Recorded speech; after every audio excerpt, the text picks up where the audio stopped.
This is Joe VC with aeSolutions. So this is the IEC 61511 safety lifecycle. It is primarily used guiding a organization through the requirements of designing and implementing safety instrument systems. However, the purpose for me showing it here is that you can see at the very top, the very first thing you're doing is you have to do a hazard and a risk assessment.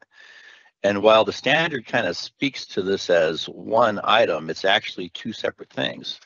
The first is a hazard assessment or process hazard assessment, PHA. And then after that is the risk assessment aspect of it. So let's go over what is a PHA and why do we do it. So the actual purpose of a process hazard analysis or PHA is to define your credible hazard scenarios. And there's different methodologies you can bring to bear to do that, but whichever methodology you use, when you walk out of a PHA, you have 5 things in your hands. You've identified those credible hazard scenarios. You've identified the causes, the credible causes to those scenarios.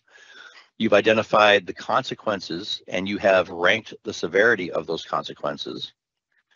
You've identified any safeguards that help you prevent the hazard scenario from propagating into the full consequence.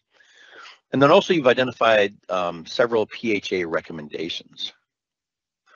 So again, the purpose of the PHA is to identify hazard scenarios, and it really answers the question, is there a problem?